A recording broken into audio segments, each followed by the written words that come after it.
उड़ीसा के गांव दादू में नेशनल एससी कमीशन के चेयरपर्सन विजय सांपला का विरोध। गुरुद्वारे के बाहर भी किसानों ने डाला डेरा। दादूवाल को मिलने जा रहे थे विजय सांपला। घग्गर दरिया में बाढ़ के खतरे के बीच सीएम कैप्टन ने इलाकों का किया हवाई दौरा। संगरूर पटियाला के प्रशासनों से मांगी रिपोर्ट। खतरे के निशान तक पहुंच गया घग्गर का पानी। पंजाब में सोमवार से खुलेंगे सभी स्कूल। गृह मंत्रालय ने स्कूल खोलने की दी परमिशन, पर शिक्षा विभाग की मुहर बाकी। नूह में भारी बारिश का कहर। 2 मंजिला मकान जमींदोज, 2 लोगों की मौत, 4 घायल। सिंगार गांव में हुआ हादसा। पानीपत में रफ्तार का कहर। ट्रक ने बस को मारी टक्कर। एक महिला समेत 3 लोगों की मौत, 2 दर्जन से ज्यादा यात्री हुए घायल। गंभीर रूप से घायल 8 यात्री पीजीआई रेफर। झज्जर पुलिस को मिली बड़ी कामयाबी। मोस्ट वांटेड आरोपी को किया गिरफ्तार। हत्या, धमकी और धोखाधड़ी के कई केस है दर्ज।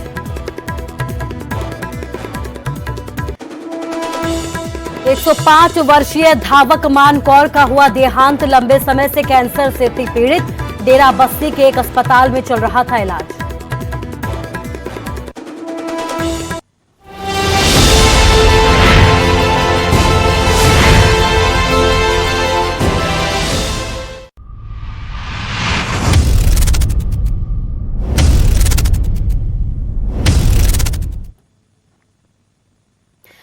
नमस्कार, शाम के 5 बज चुके हैं। इस वक्त की बड़ी खबर के साथ मैं हूं आपके साथ कुसुम रावत। बुलेटिन की शुरुआत हिमाचल की खबर के साथ करेंगे। हिमाचल में बारिश का कहर लगातार देखा जा रहा है। इस बीच चांजू में एक मकान धराशायी हो गया। बड़े बड़े पत्थर गिरने से मकान जमींदोज हो गया। कोई जानी माल का यहां पर नुकसान की खबर नहीं है, लेकिन बड़ी बात यह है कि बारिश का कहर लगातार सामने आ रहा है। तस्वीरें चंबा की आपको दिखा रहे एक्सक्लूसिव तस्वीरें ये हैं, जहां पर आप देख सकते हैं कि किस तरीके से लगातार पत्थरों की बरसात हो रही है। एक बार फिर से ये तस्वीरें सामने है। इस बार चंबा की ये तस्वीरें हैं जहां पर पत्थरों की बरसात होने लगी और इस पत्थरों की बरसात में एक मकान जमींदोज हो गया है। गनीमत इस बात की है कि इस हादसे में किसी तरीके का कोई जानी नुकसान नहीं हुआ है। हमारे संवाददाता हेम ठाकुर हमारे साथ फोन लाइन से जुड़ गए। हेम, क्या कुछ जानकारी है? बड़ी हैरान करने वाली तस्वीरें सामने आई है, तो क्या कुछ अपडेट अभी तक आपके पास पहुंची? जी कुसुम, बिल्कुल ये पिछले लगातार जो बारिश हो रही है, मूसलाधार बारिश हो रही है, इससे जो जमीन है बिल्कुल दलदल की तरह बन गई है। पहाड़ियां, जगह जगह पहाड़ियां दरक रही हैं और नुकसान हो रहा है। पिछले कल की बात करें तो तीसा क्षेत्र का चांजू एक क्षेत्र है, वहां पर पहाड़ी से बड़े बड़े पत्थर जो थे वहां गिरे थे, तो लोगों में काफी दहशत का माहौल था। और दूसरा, आज की बात करें तो आज एक महला की बंदला पंचायत है, वहां पर जो एक पुरानी पंचायत का पुराना भवन था, वहां पे सड़क मार्ग का कार्य हुआ था, उसके ऊपर एक पंचायत भवन था और वहां पर भूस्खलन की वजह से वो मकान जो भवन था वो भी गिर गया और वहां पे 3 कमरे थे।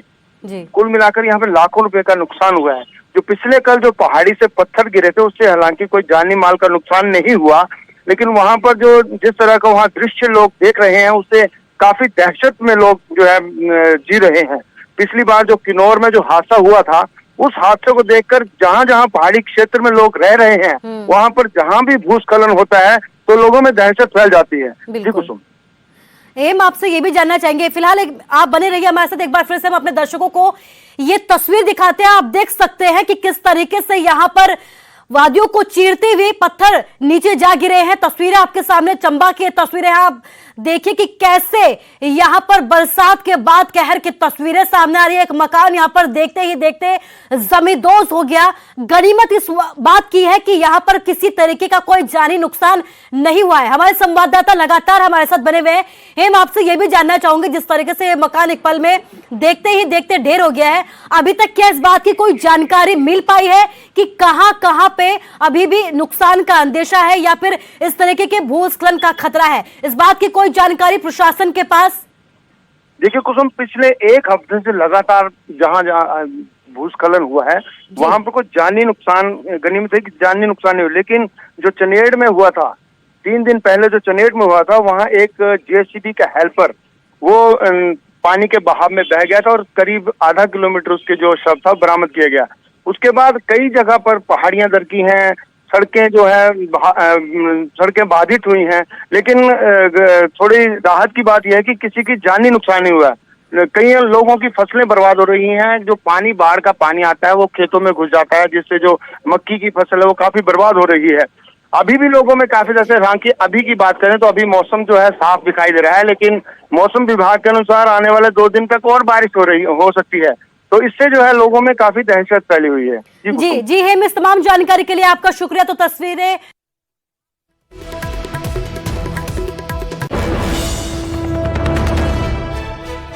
की तस्वीरें हैं जहां पर बारिश का कहर सामने आया है। चांजू में एक मकान देखते ही देखते धराशायी हो गया है। बड़े बड़े पत्थर यहां पर टूट के लगातार गिरे। तस्वीरें बार बार सामने आ रही है। एक दिन पहले हमने आपको सिरमौर की तस्वीरें दिखाई थी, अब से कुछ ही देर पहले हमने आपको धर्मशाला की तस्वीरें दिखाई थी। अब ये तस्वीर चंबा से सामने आई है। आप देख सकते हैं कि किस तरीके से यहाँ पर वादियों को चीरते हुए पत्थरों की बरसात का दौर लगातार जारी है। ये वादियां देखने में भले ही बेहद खूबसूरत लग रही हो, लेकिन कुछ वक्त बाद ही इन वादियों का एक प्रचंड रूप भी सामने आता है और लगातार पत्थरों की बरसात के वीडियो इस तरीके से सामने आते हैं। लेकिन गनीमत यहाँ इस बात की है कि यहाँ पर किसी भी तरीके का कोई जानी नुकसान नहीं हुआ है।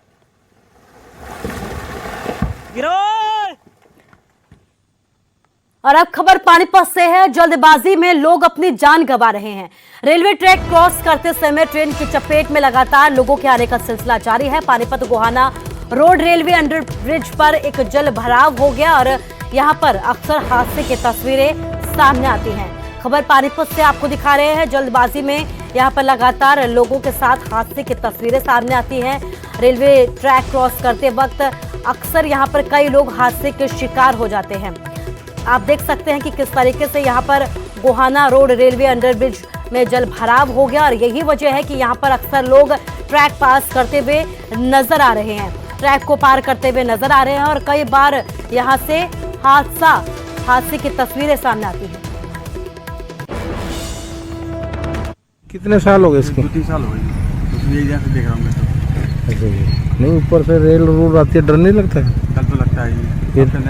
पानी भरा तो यहाँ पड़ जाता है, वहाँ जाता है, दूर पड़ जाता है।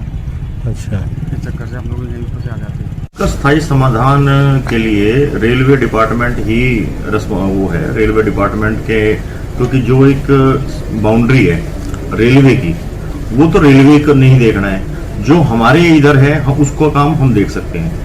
आप अभी मैं उनसे, वहाँ के सेक्शन इंजीनियर हैं जो मिस्टर आर.डी. कल्याण, उनसे मैं इस विषय में अभी बात करके उसका स्थायी समाधान की बात करेंगे। भाई क्या स्थायी समाधान हो सकता है के लिए ही तो मैंने अप्रोच किया था डिपार्टमेंट को। पहले नगर निगम से बात की, उसके बाद मैंने रेलवे से बात की। ये अंडरपास रेलवे के अंतर्गत आता है और बहुत पुराना मेकर, जब से हम पैदा हुए तब से देख रहे हैं बने, और ये प्रॉब्लम भी तब से है। 50 साल कांग्रेस का या राज किसी ने ख्याल ही नहीं किया इस बात का। लेकिन चिंता की बात है क्योंकि लोगों के आने जाने के साधन है, हर आदमी फ्लाईओवर के ऊपर से नहीं आ सकता।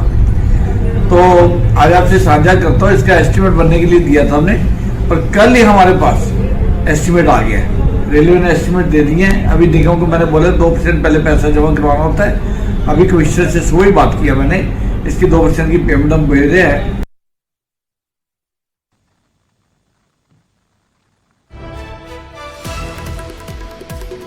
और ज्यादा जानकारी के लिए हमारे संवाददाता सुमित हमारे साथ जुड़ गए हैं। सुमित, लोगों की मजबूरी है यहाँ पर ट्रैक को पास करना, क्योंकि जो अंडर रेलवे ट्रैक है वो पानी से भर गया है। तो प्रशासन की तरफ से क्या कुछ एक्शन अभी तक लिया गया है? देखिए, मैं आपको बता दूं कि ये हर बार का इसी काम है। तब भी बारिश होती है तो तब बारिश होते ही यहाँ पर ट्रैक के नीचे पानी बढ़ जाता है और लोगों को मजबूरी जो है रेलवे क्रॉसिंग करके वहाँ से गुजरना पड़ता है। कहीं ना कहीं लोग मौत को भी यहाँ पर दावत दे रहे हैं, क्योंकि पहले भी बहुत सारे हादसे ऐसे हुए हैं कि लोग जो है रेलवे ट्रैक क्रॉस करते समय ट्रेन की चपेट में आया है। दोबारा से फिर ऐसा ही माहौल वहाँ से बना हुआ है। प्रशासन के अब तक दावे जो है बरसात से पहले किए जाते हैं कि निकासी शहर में कर दी गई है, साफ सफाई कर दी है, लेकिन जैसे ही बरसात होती है यहाँ पर पानी भर जाता है और लोगों की जान को लोगों अपनी जान जोखिम में डालकर ये ट्रैक क्रॉस करना पड़ता है। प्रशासन की तरफ से कोई भी प्रबंध यहाँ पर जो है नहीं किए गए हैं। विधायकों का और डिप्टी मेयर का कहना है कि उन्होंने प्रस्ताव भेजा और रेलवे का काम है, रेलवे प्रस्ताव पास करेगी तब यहाँ से अंडरपास मिलेगा। लेकिन जो है फिलहाल तक पानी वहाँ पर पहुंचा था, पानी निकासी की बात करने के लिए कोई भी तैयार नहीं है। जी सुमित, इस तमाम जानकारी के लिए आपका शुक्रिया। तो अधिकारियों की जानकारी में ये पूरी बात है, लेकिन कार्रवाई के नाम पर अभी तक सभी के हाथ खाली, और यही वजह है कि अक्सर यहाँ से हादसे की तस्वीरें सामने आती हैं।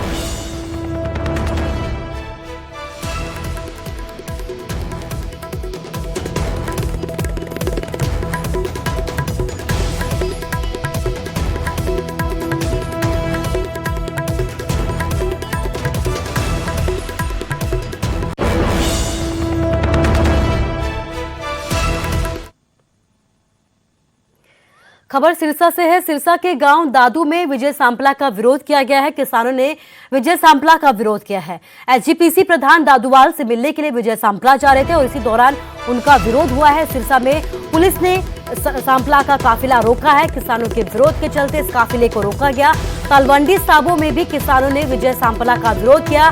नेशनल एसटी कमीशन के चेयरमैन है विजय सांपला, लेकिन एक बार फिर प्रदर्शन की तस्वीरें, किसानों की तरफ से विरोध की तस्वीरें, और इस बार विजय सांपला का विरोध किया गया है। किसानों का कहना है कि जब तक उनके मांगों को पूरा नहीं किया जाता, विरोध का ये सिलसिला लगातार जारी रहेगा। और एक बार फिर से इसी तरीके के विरोध की तस्वीरें सामने आई हैं। सिरसा के गांव दादूवाल में विजय सांपला का विरोध किया है। गांव दादू में ये विरोध हुआ है। किसानों ने विजय सांपला का विरोध किया है। एसजीपीसी प्रधान दादूवाल से मिलने जा रहे थे, लेकिन रास्ते में किसानों ने काफिला रोक दिया और जबरदस्त तरीके से यहाँ पर विरोध किया गया। हमारे संवाददाता नकुल जसूजा हमारे साथ जुड़ गए हैं। नकुल, अभी तक क्या कुछ अपडेट? देखिए कुसुम, अभी फिलहाल मैं आपको अपडेट दे दूं कि विजय सांपला वहां नहीं गए। उनको जिला प्रशासन के अधिकारियों ने सिरसा में ही रोके हुआ है, क्योंकि वहां पर बड़ी संख्या में, गांव दादूवाल में बड़ी संख्या में किसान जुटे हैं। इसलिए किसानों के वहां जुटने के चलते विजय सांपला को सिरसा से अभी नहीं जाने दिया। किसान प्रोटेस्ट वहां पर गांव में प्रोटेस्ट कर रहे हैं और उनकी तरफ से ये कहा जा रहा है कि गांव में हम विजय सांपला को नहीं आने देंगे। अभी फिलहाल, अभी भी अब की बात की जाए तो विजय सांपला अभी भी सिरसा में है। जिले के प्रशासनिक अधिकारी, एसपी, जितने भी फोर्सेस हैं वो अभी उनके साथ हैं। अभी कार्यक्रम तय नहीं हुआ कि वो जाएंगे या उनसे बिना मिले ही वापस लौटेंगे। जी नकुल, इस तमाम जानकारी के लिए आपका शुक्रिया। तो अभी तक नहीं पहुंचे हैं दादूवाल से मिलने, सिरसा में ही काफिले को रोक लिया गया। एहतियात बरतते हुए पुलिस ने कार्रवाई की है। विजय सांपला के काफिले को रोका है, क्योंकि भारी संख्या में किसान यहां पर विजय सांपला का विरोध करने पहुंचे थे।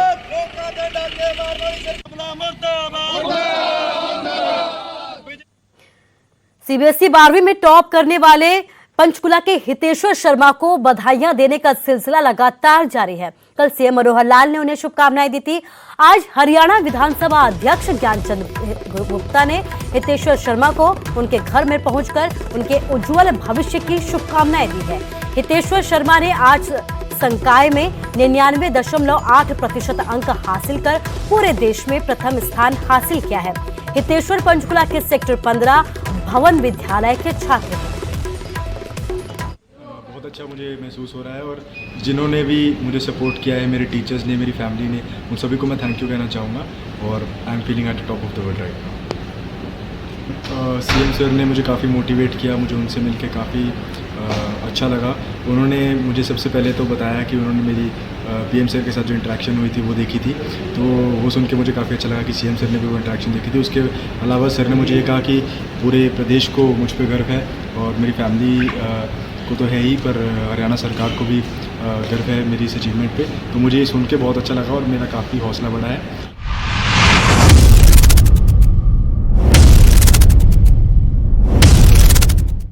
पंजाब में 2 अगस्त से स्कूल खोले जाएंगे। गृह विभाग ने सभी स्कूलों को खोलने की मंजूरी दे दी है। सभी कक्षाओं के लिए स्कूल खोलने की मंजूरी दी गई है। कोविड नियमों का पालन करना बेहद जरूरी होगा। पहले 10वीं से 12वीं तक के स्कूलों को खोलने की इजाजत थी, लेकिन अब सभी स्कूलों को पंजाब में खोलने की इजाजत दे दी गई है। 2 अगस्त से सभी स्कूलों को खोल दिया जाएगा। गृह विभाग ने सभी स्कूलों को खोलने की मंजूरी दे दी है। तो पंजाब के बच्चे अपना बैग पैक कर लें, क्योंकि 2 अगस्त से उन्हें स्कूल जाना है। 2 अगस्त से एक बार फिर से बच्चे स्कूल में खेलते कूदते और पढ़ाई करते हुए नजर आएंगे। तो तो गृह विभाग ने इसके लिए बाकायदा मंजूरी भी जारी कर दी है, लेकिन कोविड नियमों का पालन बेहद जरूरी बताया गया है, चाहे वो माता पिता की तरफ से हो या फिर स्कूल प्रशासन की तरफ से हो। जो भी इंतजामात हैं वो पुख्ता करने के निर्देश दिए गए हैं, सख्ताई बरतने की बात कही है। लेकिन बड़ी बात यह है कि अब 2 अगस्त से पंजाब में स्कूल खुल जाएंगे। 2 ਅਗਸਤ ਤੋਂ ਪੰਜਾਬ ਦੇ ਸਾਰੀ ਜਿੰਨੇ ਵੀ ਸਰਕਾਰੀ ਜਿਹੜੇ ਸਕੂਲ ਨੇ ਉਹ ਖੁੱਲ੍ਹਣ ਦੀ ਪਰਮਿਸ਼ਨ ਜਿਹੜੀ ਹੈ ਉਹ ਦੇ ਦਿੱਤੀ ਗਈ ਹੈ ਤੇ ਅਸੀਂ ਪਹੁੰਚੇ ਹਾਂ ਸਕੂਲਾਂ 'ਚ। ਹਾਲਾਂਕਿ ਇਸ ਤੋਂ ਪਹਿਲਾਂ 10ਵੀਂ 11ਵੀਂ 12ਵੀਂ ਦੀ ਜਿਹੜੀ ਕਲਾਸਿਸ ਹੈ ਪੂਰੇ ਪ੍ਰੋਟੋਕਾਲ ਦੇ ਹਿਸਾਬ ਨਾਲ ਖੁੱਲ੍ਹਣ ਦੀ ਇਜਾਜ਼ਤ ਦਿੱਤੀ ਸੀ, ਲੇਕਿਨ ਹੁਣ ਸੋਮਵਾਰ ਤੋਂ ਯਾਨੀ 2 ਅਗਸਤ ਤੋਂ ਸਾਰੇ ਜਿਹੜੇ ਸਕੂਲਸ ਨੇ ਸਾਰੀ ਜਿਹੜੀ ਕਲਾਸਿਸ ਹੈ ਉਹਨਾਂ ਨੂੰ ਹੁਣ ਪਰਮਿਸ਼ਨ ਦੇ ਦਿੱਤੀ ਗਈ ਹੈ ਕਿ ਸਾਰੇ ਸਕੂਲ ਖੁੱਲ੍ਹਣ। ਮੈਮ ਹੁਣ 2 ਅਗਸਤ ਤੋਂ ਸਾਰੇ ਜਿਹੜੇ ਕਲਾਸਿਸ ਹੈ ਉਹ ਓਪਨ ਹੋਣ ਜਾ ਰਹੀ ਹੈ, ਸਕੂਲ ਦੀ ਕਿਸ ਤਰ੍ਹਾਂ ਦੀ ਤਿਆਰੀ? ਸਕੂਲ ਦੀ ਜਦੋਂ ਤੋਂ ਸਰਕਾਰ ਨੇ ਬੇਸਿਕਲੀ ਪਹਿਲਾਂ ਹੀ ਇੰਸਟਰਕਸ਼ਨਸ ਆ ਗਈਆਂ ਸੀ ਸਾਡੇ ਡਿਪਾਰਟਮੈਂਟ ਵੱਲੋਂ ਕਿ ਪਹਿਲਾਂ 10th +1 ਔਰ +2 ਖੋਲ੍ਹਿਆ ਜਾਏਗਾ ਔਰ ਉਸ ਤੋਂ ਬਾਅਦ 2 ਅਗਸਤ ਤੋਂ ਜਿਹੜਾ ਹੈ 6th ਔਨਵਰਡ ਖੋਲ੍ਹਿਆ ਜਾਏਗਾ ਤੇ ਅਸੀਂ ਆਲਰੇਡੀ ਉਹਦੇ ਲਈ ਤਿਆਰੀ ਕਰ ਚੁੱਕੇ ਹਾਂ।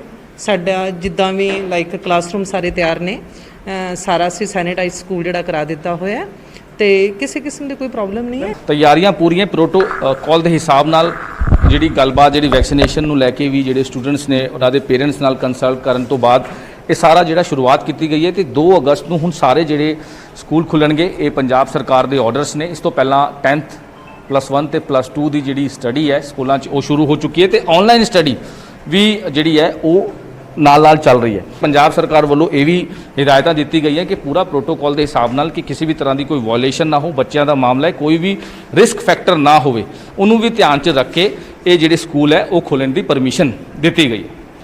ਮੋਹਾਲੀ ਤੋਂ ਕੈਮਰਾਮੈਨ ਸੰਦੀਪ ਕੁਮਾਰ ਨਾਲ ਮਨੋਜ ਰਾਠੀ, ਨਿਊਜ਼ 18 ਪੰਜਾਬ।